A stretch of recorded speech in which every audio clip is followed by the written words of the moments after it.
మీ ప్రతి cinema release ముందు paid premieres చేసేవాళ్ళు కదా, ఈసారి ఎందుకు వేయట్లేదండి? అదే చెప్పాను కదా సార్, ఓన్లీ ద రీజన్ ఏంటంటే 17 నెంబర్ అచ్చు రాదని సార్కి సెంటిమెంట్స్ అని వేయట్లేదు, లేకపోతే సినిమానే 17th రిలీజ్ చేసేవాళ్ళు.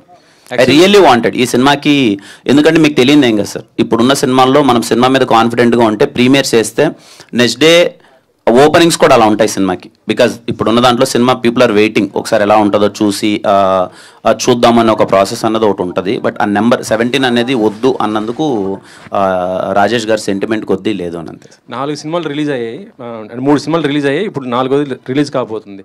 సో థియేటర్స్ మీకు ఏ విధంగా ఉన్నాయి, దొరికే?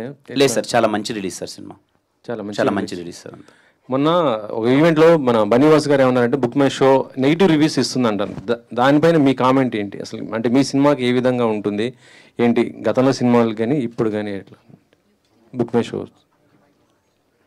అదే సార్, ఇంకా దాని గురించి నేను ఇంత ముందు కూడా ఒకసారి నేను మాట్లాడాను, అది 1-2 ఉంటుంది. I don't know sir, I don't want. ఇప్పుడు అందరూ ఓపెన్ అవుతున్నారు దానిపైన కొంత. లేదు సార్, అంటే to be very honest sir, maybe నేను ముందు అదే తమిళ్ ఏదో ఒకటి మాట్లాడాను కదా, అది అలా వైరల్ అయిపోవడమో దానివల్ల కేరామ్ సినిమా అయిపోయేంత వరకు I don't want to talk about any such things.